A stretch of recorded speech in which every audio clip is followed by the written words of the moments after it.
আমি আর এভাবে কাজ করতে পারছি না মহারাজ। আমার এ রাজ্যের মন্ত্রী হিসেবে খুব অপমানিত বোধ হচ্ছে। বেশি চুরি চামারি করলে অপমানিত বোধ হয় স্বাভাবিক। কি বললে? হ্যাঁ, আমি চোর? ও সব বাদ দাও তো, আগে বলো তোমার কি সত্যি বোধোদয় হয়েছে? বোধোদয় হলেই ভালো। কারণ চুরি যাওয়া মোহরের পরিমাণ তো ওদিকে আকাশ ছুঁই ছুঁই। এসব কি বলছেন মহারাজ? দেখো মন্ত্রী, বেশি ভণিত আমার ভালো লাগে না। যা বলার তা তাড়াতাড়ি বলুন মন্ত্রী মশাই। এ রাজ্যের একজন ভাঁড়ের বেতন মন্ত্রীর বেতনের প্রায় সমান সমান। তাদের দুজনের বেতনের ভেতরে ফারাক প্রায় নেই বললেই চলে। আমি তো ভাবছি ভাঁড়ের বেতন এই মাস থেকে মন্ত্রীর বেতনের থেকেও বেশ কিছুটা বাড়িয়ে দেব। মহারাজ, আমি বলতে বাধ্য হচ্ছি, আপনি কিন্তু একটু বেশি পক্ষপাতিত্ব করছেন। কোন রাজ্যে এমনটা হয় না। মন্ত্রী মশাই রাগ করবেন না, আপনি একটু খোঁজ নিলে এটাও জানতে পারবেন যে অন্য রাজ্যের ভাঁড়ের বেতন আর মন্ত্রীর বেতনের ভিতরে কেন অত্যধিক ফারাক রয়েছে। এটা আবার খোঁজ নেওয়ার কি আছে? অন্য রাজ্যের রাজারা তো আর সবাই নির্দিষ্ট একজনের প্রতি পক্ষপাতিত্ব করেন না, তাই সেখানে সবাইকে তাদের পদ অনুযায়ী বেতন দেওয়া হয়। ভুল কথা। আসল সত্যিটা হলো আমার রাজ্যে মন্ত্রীর থেকেও একজন ভাঁড় বেশি কাজ করে, আর অন্য রাজ্যে তো আর সেটা হয় না। বরং আমাদের মহারাজকে এদিক থেকে ভালো বলতে হবে, কারণ উনি কাজের ভিত্তিতে বেতন দেন না। কি সর্বনাশ! যদি মহারাজ কাজের ভিত্তিতে বেতন দিতেন তাহলে মন্ত্রীমশাই ঘরে একদম শূন্য বেতনে যেতেন।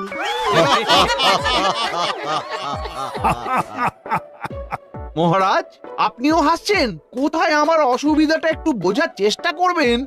দেখুন মন্ত্রী মশাই, আপনি না। থামো গোপাল, থামো। তোমার ওই মাথা ভর্তি টাক আর হাতির মতো। মন্ত্রী, তোমার এতবার বেড়েছে, নিজে একজন সভাসদ হয়ে আরেক সভাসদের চেহারা নিয়ে ব্যঙ্গ করছো। ছি ছি ছি ছি। না না না না না না, এসব আমি একদম বরদাস্ত করব না। বেরিয়ে যাও, বেরিয়ে যাও আমার সভা থেকে। যাও যাও। মহারাজ, মহারাজ, আমার কথাটা একবার শুনুন মহারাজ। না না, আমার আর কিচ্ছু শোনার নেই মন্ত্রী। তোমার মন কুমানসিকতায় ভরে গেছে।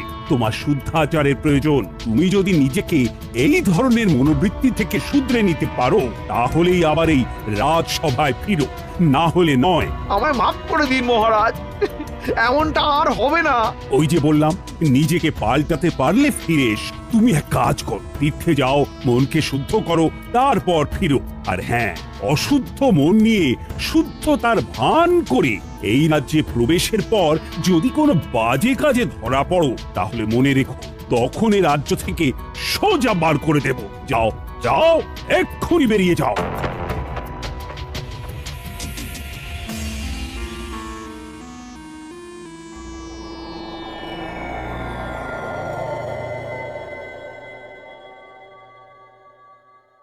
কিরে ঘটে, ব্যাপারখানে কি?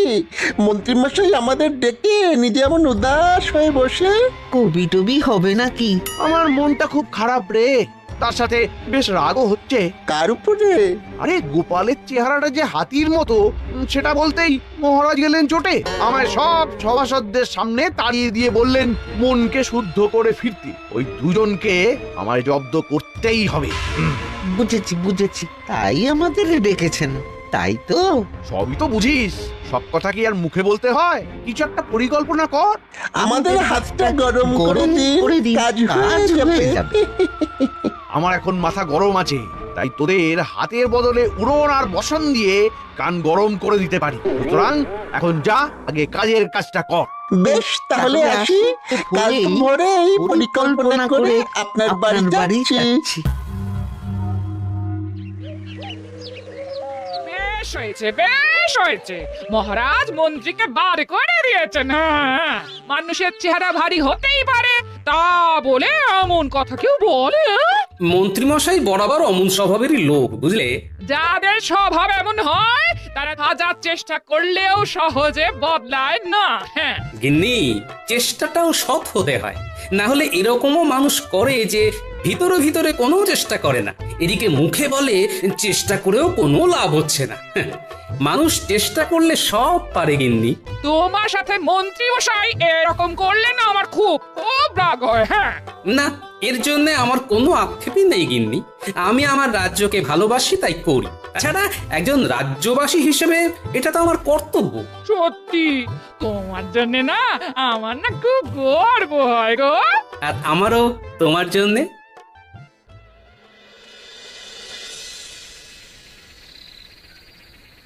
মন্ত্রীমশাই, ও মন্ত্রীমশাই, ওই ওই ওই ওই মন্ত্রীমশাই। ওই ওরা এসেছে, ওরা এসেছে। আয় আয় আয়। কিরে বটা, তোর হাতে এটা কি? এটা একটা বহু দূরের রাজ্যের মানচিত্র। আপনাকে এইখানেই শুদ্ধাচারের জন্য যেতে হবে। এই বেটা হতচ্ছাড়া, আমায় শুদ্ধাচারে কোথায় পাঠাবি তা ঠিক করার ভার তোদের দিয়েছি নাকি? আচ্ছা আচ্ছা, শুনুন মন্ত্রী মশাই, শুনুন।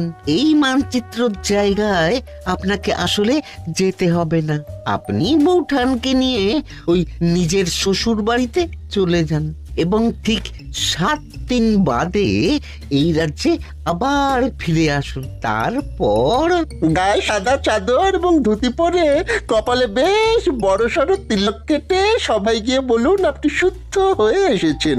আপনার মনে আর কোনো জটিলতা নেই। আমার যদি জিজ্ঞাসা করে কোথা থেকে গিয়ে শুদ্ধাচারী হয়ে এলাম, আর আমার এই মিথ্যে বলার সাথে এই মানচিত্রটারই বা কি সম্পর্ক? বলছি সব বলছি, শুনুন। মানচিত্রটায় যে রাজ্যটা আছে তার নাম পুণ্যি রাজ্য। সেই রাজ্যের রাজা একজন পাগলা। তাই তার রাজ্যে যেই যায় সে আর বেঁচে ফেরে না।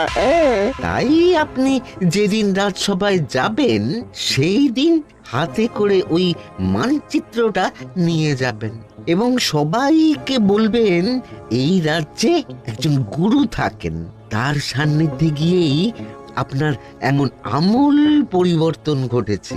আর গুরুর নাম জিজ্ঞাসা করলে যাই হোক কিছু একটা ওই বানিয়ে বলে দেবেন, কেমন? আর বলবেন এই গুরু স্বয়ং কৈলাস পর্বত থেকে সাধনা করে ফিরেছেন। উনি সবার সব ধরনের পাপ গ্লানি মুছিয়ে মৃত্যুর পরে স্বর্গ লাভ করার পথ সুগম করে দেন। বলবেন বাবাজি মহারাজকে নিমন্ত্রণ করেছেন। আপনি এমন ভাবে কথাগুলো বলবেন যাতে ওই মহারাজ এবং গোপাল ওই জায়গায় যাওয়ার জন্য আগ্রহ প্রকাশ করে, আর একবার চলে গেলেই নিশ্চিত মৃত্যু। আর আমারও কেউ পথের কাঁটা থাকবে না। গোটা রাজ্যের আমি রাজা হব।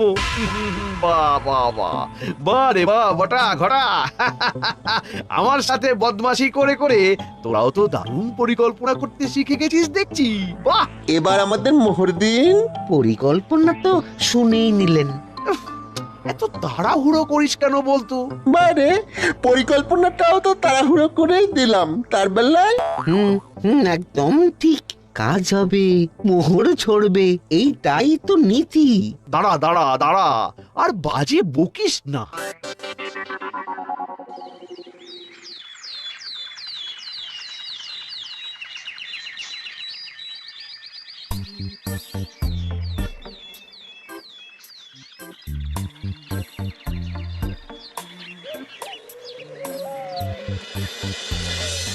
কি বলছো গোপাল? মন্ত্রী সত্যি সত্যি মন পরিশুদ্ধ করতে তীর্থে গেছে? আগে হ্যাঁ মহারাজ, নিজের চোখে দেখে এলাম। বাড়িতে তালা ঝুলছে, আর পাড়া প্রতিবেশীদেরও নাকি বলে গেছে যে সে নিজেকে পরিশুদ্ধ করতে স্ত্রীকে নিয়ে দিন 7 জন্য তীর্থে যাচ্ছে। বাবা, আমার এক কথাতেই যে মন্ত্রী এভাবে তীর্থে যাবে ভাবতেই পারছি না। যাকে এখন মন্ত্রীর সুমতি হলেই হলো, কি বলেন? যা বলেছ। আচ্ছা মহারাজ, আমি তাহলে আজ আসি। হ্যাঁ, বেশ বেশ বেশ। ও গোপাল, একটা কথা ছিল। বলুন মহারাজ। বলছি যে যতদিন না মন্ত্রী ফিরছে তুমি কি আমার রাজ্যের নতুন মন্ত্রী হবে? ও বাবা, ক্ষমা করুন মহারাজ, আমি এই রাজ্যের ভাঁড় হিসেবেই ঠিক আছি। ওইসব ভারী ভারী পদে আমায় বসাবেন না মহারাজ। আমি জানতাম তুমি ঠিক এই উত্তরটাই দেবে। বেশ গোপাল, ঠিক আছে, তুমি এখন আসতে পারো।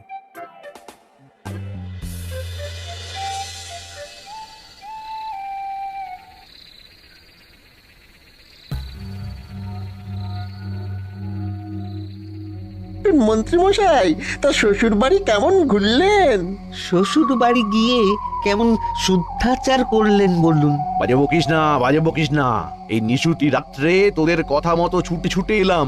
এই দিকটার কেমন পরিস্থিতি সেটা আগে বল শুনি। মহারাজ গোপালকে রাজ্যের নতুন মন্ত্রী করতে চেয়েছিলেন, কিন্তু গোপাল রাজি হয়নি।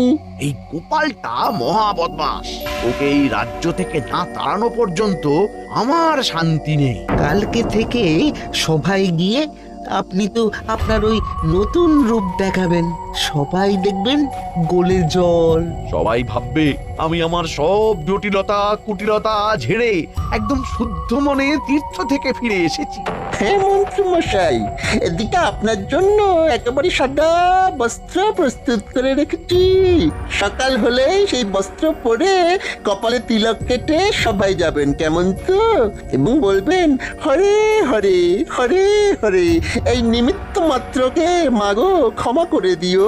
আর মনে করে মানচিত্রটা কিন্তু নিয়ে যাবেন, মনে রাখবেন ওইটাই কিন্তু মহারাজ এবং গোপালকে চিরতরে বিদায় দেওয়ার জন্য মূল অস্ত্র।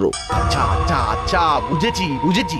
আমি এখনো অতটাও বুড়ো হইনি যে মানচিত্রের ব্যাপারটা বেমালুম ভুলে যাব।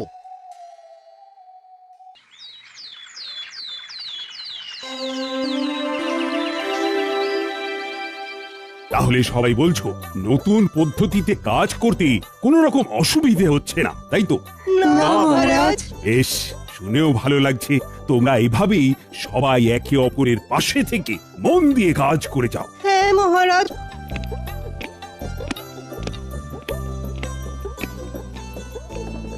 আরে মন্ত্রী মশাই, আপনি এমন বেশে, কিন্তু পুরো ভোল বদল। হ্যাঁ মন্ত্রী, তুমি? এ কি বেশ বদল? শুধু আমার বেশ বদল হয়নি মহারাজ, গোটা আমিটাই বদলে গেছি। আমার এখন পৃথিবীর সব মোহমায়াই বড্ড মেকি মনে হচ্ছে। এখন আমার মন শুধু এইটাই বলতে চাইছে যে আমি নিজের মতো বাঁচতে চাই, আমি আমার মতো ভালো আছি, কারুর সাথে পাঁচি নেই। শান্তি শান্তি শান্তি। মন্ত্রী, ও মন্ত্রী, এ তোমার হলো কি? আমি যে তোমাকে চিনতেই পারছি না। এসব ব্যাটার চাল কি না কে জানে। মহারাজ, আমি আপনার কাছে কৃতজ্ঞ। ভাগ্যিস আপনি আমার মনকে শুদ্ধ করে তোলার জন্য তীর্থে যাওয়ার আদেশ দিয়েছিলেন, না হলে তো আমি আমার সকল পাপ ধুয়ে মুছে মৃত্যুর পর স্বর্গলাভ সুনিশ্চিত করতেই পারতাম না। মন্ত্রী মশাই, আপনার স্বর্গলাভ সুনিশ্চিত, এটা কি সত্যি? হ্যাঁ গোপাল, আমি তো আর আগের মতো নেই। আমি আমার সব পাপ ধুয়ে মুছে করেছি সাফ। তুমিও আমায় ক্ষমা করে দিও। এসো এসো, বরং তোমার পা ধরে ক্ষমা চাই। ভুল স্বীকার করতে এখন আর আমার কোনো দ্বিধা নেই গোপাল। তা কে তোমায় শুদ্ধ হতে সাহায্য করলো শুনি? আর তুমি কোথায় বা তীর্থ করতে গেছিলে? এই দেখুন এই মানচিত্রটা, এই যে এই এই এই এই গোল মতো জায়গাটা দেখছেন, এটা হলো পুণ্যি রাজ্য। আমাদের রাজ্য থেকে প্রায় 150 ক্রোশ দূরে এখানে ধুনি বাবার আশ্রম আছে। উনি স্বয়ং কৈলাস পর্বত থেকে সাধনা করে ফিরেছেন।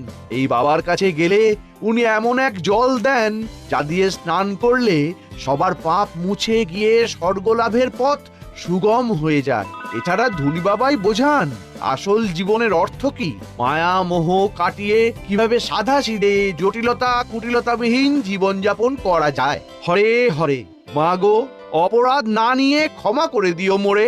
আর হ্যাঁ মহারাজ, উনি আপনাকেও কিন্তু সেখানে অনেকবার করে যাওয়ার জন্য আমন্ত্রণ জানিয়েছেন। আমিও নিজের জীবনে অজান্তে কতই না পাপ করে ফেলেছি, তাই সেই সব পাপের বোঝা ছেড়ে ফেলে আমিও আমার মৃত্যুর পর স্বর্গলাভ সুনিশ্চিত করতে চাই। মন্ত্রী, আমি ধনী বাবার আশ্রমে গিয়ে জীবনের আসল অর্থ বুঝতে চাই। আমি ওনার নিমন্ত্রণ রক্ষা করতে চাই। মহারাজ, এত তাড়াতাড়ি কোনো সিদ্ধান্ত নেবেন না। আমার মনে হয় যে পাল, নিজের চোখে দেখছো তো মন্ত্রীর কি আমূল পরিবর্তন ঘটেছে। এরপরে আমি আর ধনী বাবার কাছে না গিয়ে থাকতে পারি, বরং তোমারও আমার সাথে যাওয়া উচিত। আজ্ঞে মহারাজ, আমি? আচ্ছা বেশ, আমিও যাব। আমরাও যাব মহারাজ। না না না, দেখো সবাই মিলে এক্ষুনি গেলে হবে না। আগে আমি আর গোপাল ঘুরে আসি, তারপর তোমরা দলে দলে যেও। একদম ঠিক। তাহলে মহারাজ কবে রওনা দেবেন? হ্যাঁ, কাল একদম ভোরেই রওনা দিতে চাই, বেশি দেরি করে তো লাভ নেই।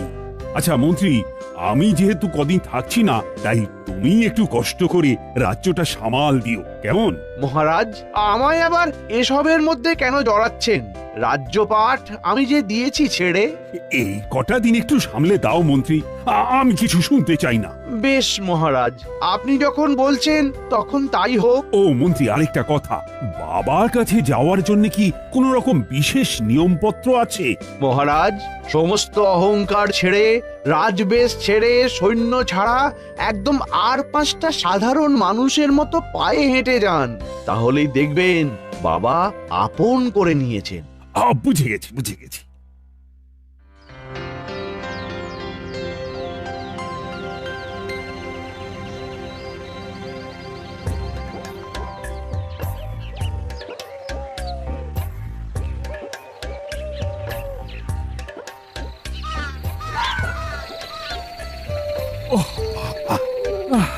বাবা গো, মা গো, আর কতটা পথ গোপাল! হ্যাঁ, হাঁটতে হাঁটতে পা ফুলে গেল তো। মহারাজ, বুঝতেই পারছি আপনার খুব কষ্ট হচ্ছে, কিন্তু আরেকটু কষ্ট করে ওই বট গাছটা পর্যন্ত চলুন।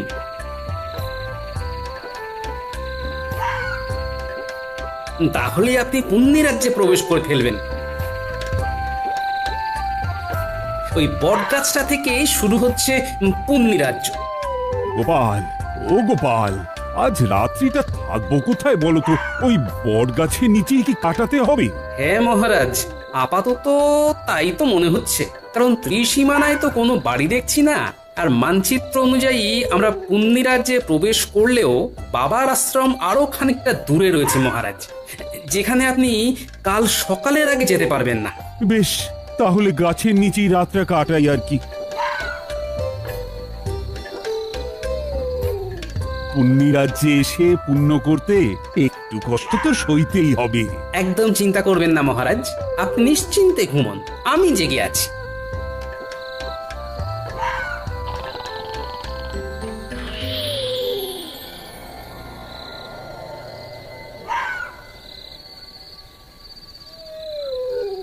মহারাজ তো ঘুমোচ্ছেন দেখছি, এদিকে ভোর হতেও খুব দেরি নেই, আমি বরং এই সুযোগ একটু ঘুমিয়ে নিই। এই গবা, কি করবি বলতো? রাত তো শেষ হতে চললো, এখনো আমাদের ওই দুজনের মধ্যে কেউ একটাও চোর ধরতে পারলাম না। দেখাবা, এরকম আমাদের পাগলা রাজার মতন কাউকে নিয়ম তৈরি করতে দেখেছিস? কি যে নিয়ম, প্রত্যেক প্রহরী কি কিনা বাধ্যতামূলক ভাবে প্রতি রাত্রে একটা করে চোর ধরতেই হবে। সত্যি আপাদ মস্তক খ্যাপা রাজা। আরে আরে, ওই গবা, ওই দেখ, দুজন লোক বট গাছের নিচে শুয়ে, ওদেরকে ভিনদেশি চোর বানিয়ে ধরে নিয়ে যাবি? তাই করি চল, না হলে আমরা আপাদমস্তক পেটে মার খাবো। চল চল প্রহরী বেটাদের। এই কে কে কে তোমরা হাত পা বাঁধছো কেন? আমরা কিছু করিনি, আমাদের বেঁধো না, ছেড়ে দাও। চল বেটা, চল, চোর সাজবি, চল।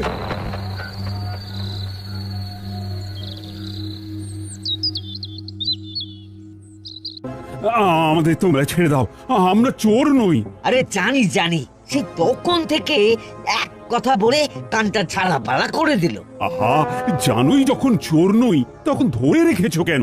এই আড্ডা আমরাকে নিয়ে তো ভীষণ মুশকিল হলো, ঠিকঠাক করে কথাও বোঝে না। এই, আমার সাথে ঠিক করে কথা বলো, আমি তোমাদের মহারাজকে বলে দেব যে তোমরা জানো যে আমরা চোর নই, তবু ধরে এনেছো। বলেও কিছু লাভ হবে না বুড়ো, আমাদের রাজা কারোর কথাই শোনেন না। একবার গারদে ভরে দিলে তার একটাই শাস্তি হয়, আর তা হলো ইদারায় ছুঁড়ে ফেলে দেওয়া, বুঝলে? কি সর্বনাশ, এ কি নির্মম শাস্তি! এই শিগগিরই শিগগিরই আমাদের বের করো। তোমরা জানো না আমি কে? আমি হলাম... মহারাজ থামুন থামুন, এক্ষুনি পরিচয় দেবেন না। গোপাল, কি বলছো? এক্ষুনি না পরিচয় দিলে মেরে ফেলবে আমাদের। ভয় পাবেন না, আমি আছি। ইতিমধ্যেই ফন্দি এঁটে ফেলেছি, সময় মতো সব বলে দেবো। কই কই আমার ভিনদেশি চোরেরা সব কই? এই যে রাজন, এই যে একদম গারদের ভিতরে। বাবা বাবা বাবা বাবা আমাদের পুরোহিতকে ডাক দাও, শাস্ত্র পাঠক। তারপর সব ব্যবস্থা হয়ে গেলে এদেরকে ইদারার সামনে ফেলার জন্য নিয়ে যাও, আমি মজা দেখবো।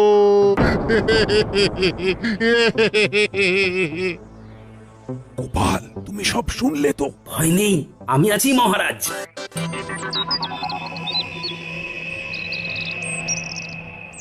তাহলে সব প্রস্তুত তো? হ্যাঁ, এই এই এই, তুমি ওদিকে ওনার কাছে যাচ্ছ কেন?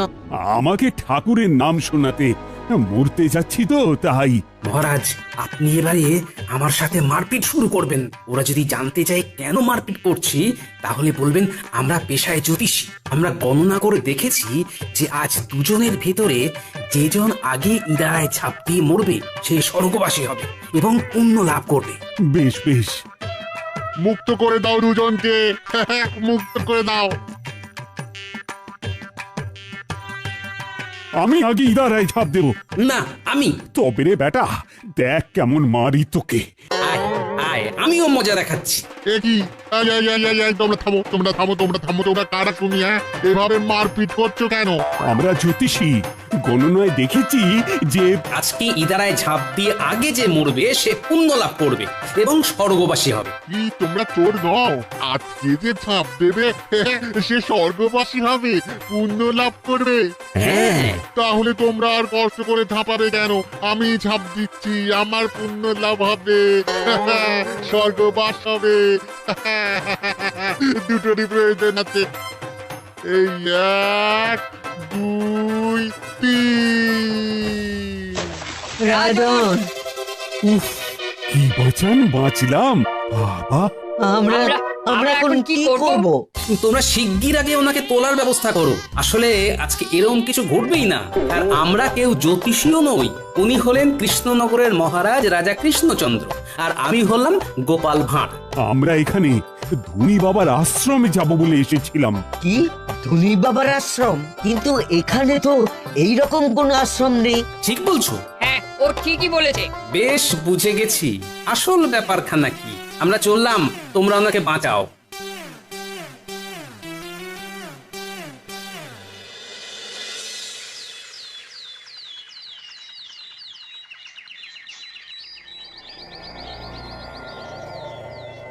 কিরে, তাহলে এই দুদিনে দুজনেই পটকে গেছে বল?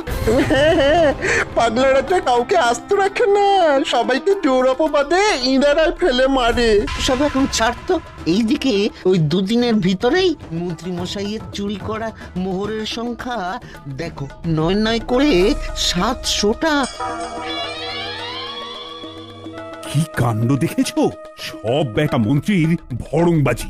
চলুন এবার ভিতরে যাই। এই বেটা মন্ত্রী, ষড়যন্ত্রী, এসব তোমার বদমাইশি। চলুন মন্ত্রী মশাই, এবারে আপনাকে ইদারায় ফেলবো। ওরে বাবারে, ওরে বাবারে, ভূত ভূত ভূত ভূত! ঘটা পালা!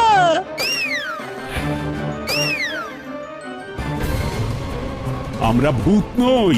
চলো মন্ত্রী, চলো এবার। আমায় ছেড়ে দিন। ও বাবা গো, ও মা গো, কে আছো গো? বাঁচাও, বাঁচাও, আমায় ছেড়ে দিন, আমায় ছেড়ে দিন।